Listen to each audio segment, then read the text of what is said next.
Hello everyone, welcome back to GGN.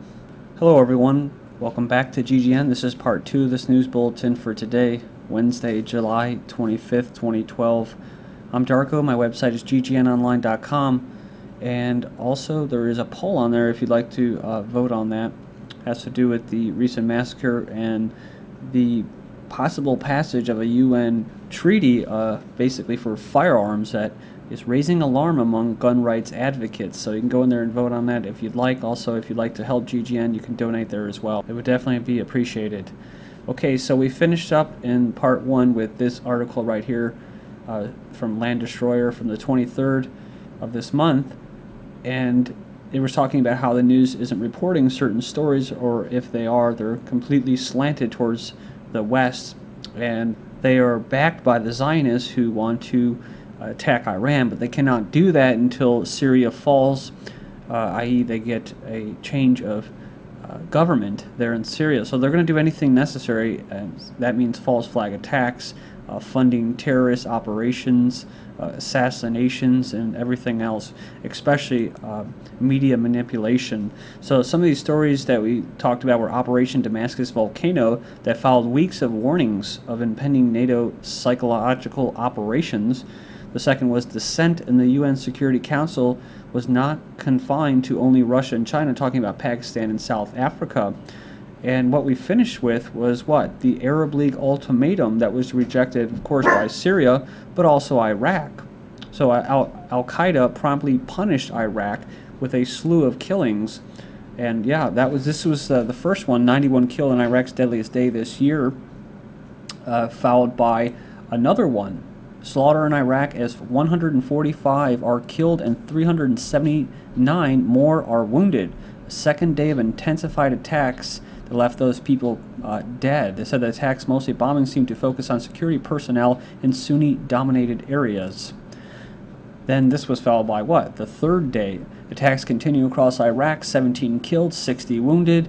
At least 17 Iraqis were killed, 60 more wounded in a third day of elevated violence. The holy month of Ramadan, which began last week, was preceded by a short period of relative quiet.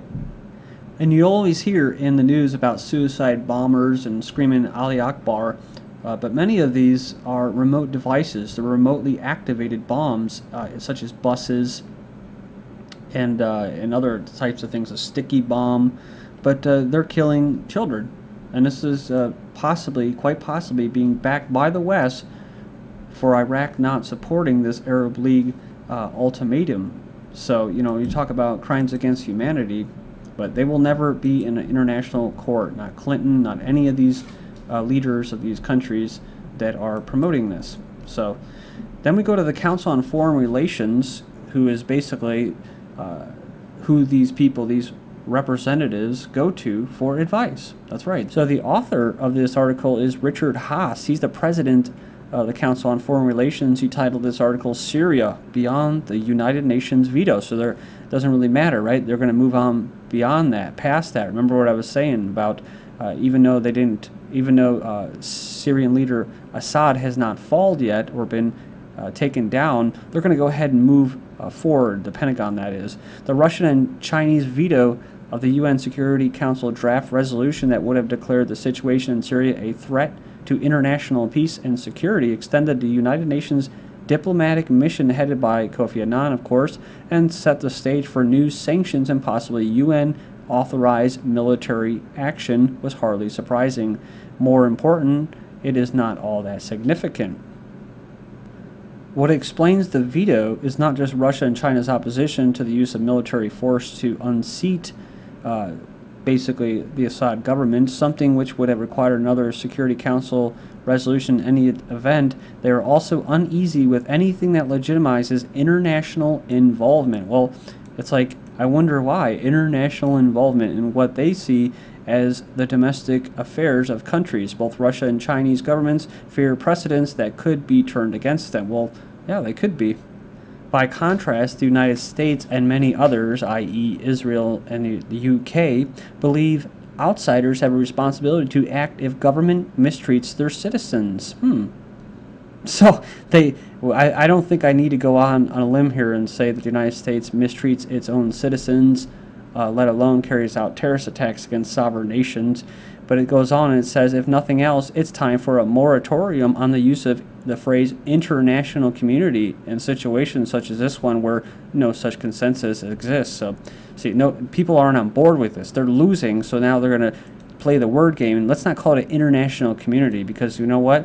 They don't represent the entire planet, but they act as if they do. This is interesting what he says here, because this is what he's calling for. Council on Foreign Relations, the CFR, and many of the leaders, like Hillary Clinton and them, are members of this Council on Foreign Relations. So this is not democratic at all.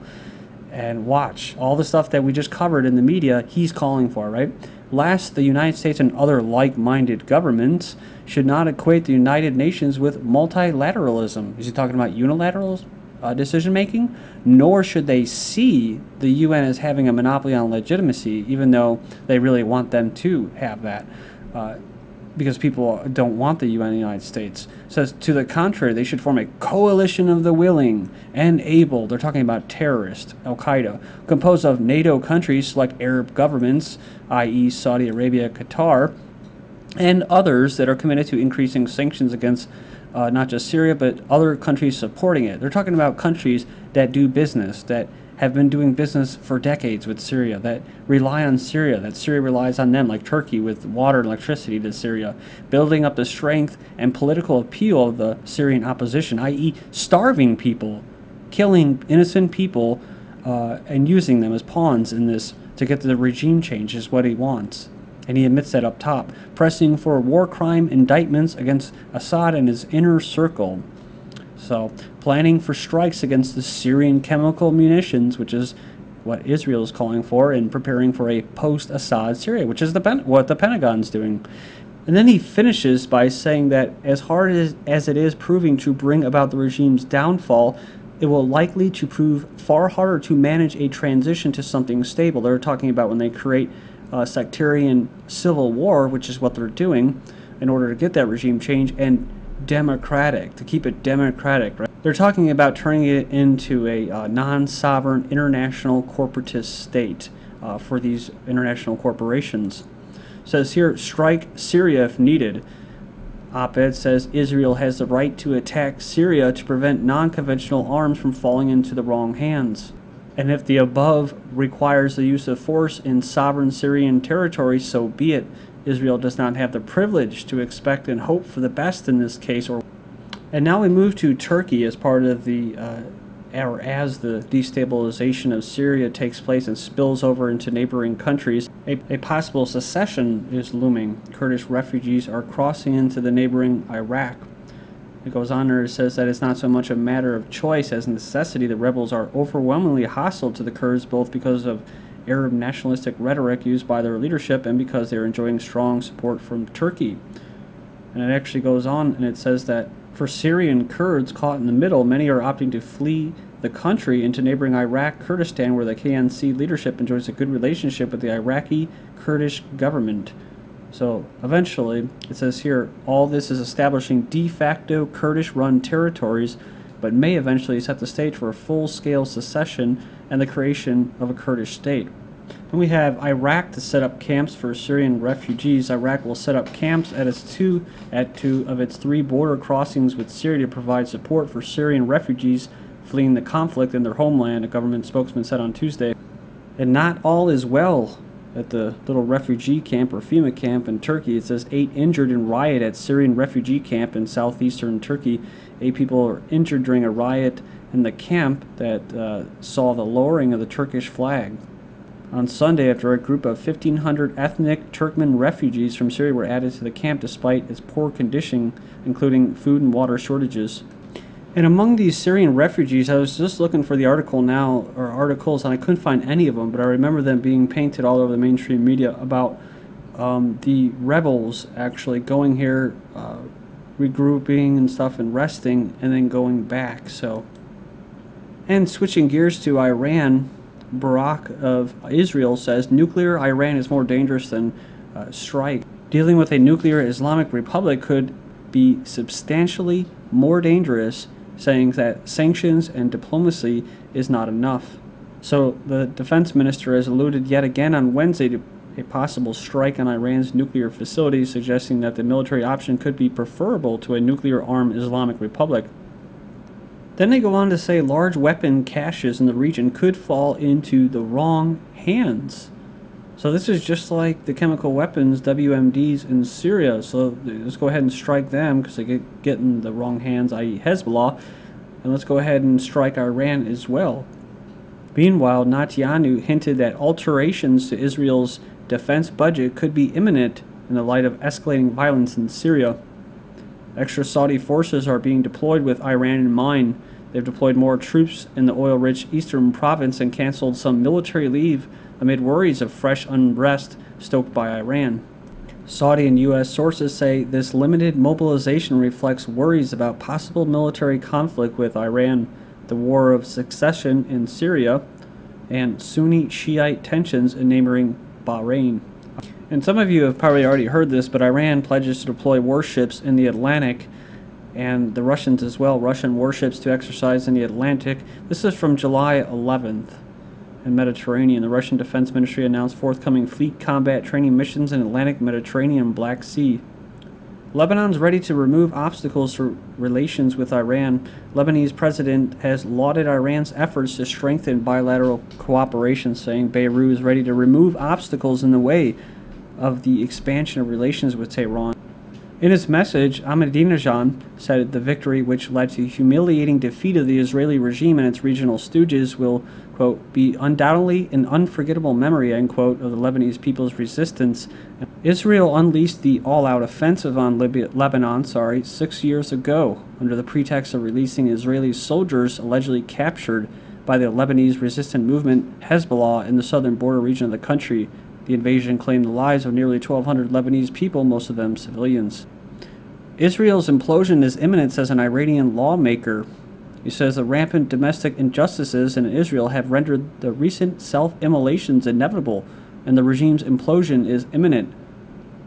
He says given the injustices that exist, even with regard to the settlers inside the occupied territories, emergence of such conducts of self-immolation was predictable, and I believe we will soon witness the disintegration of the Zionist regime of Israel from within. So what does Israel do? Israel orders demolition of 8 Palestinian villages for Israeli Defense Forces training sites.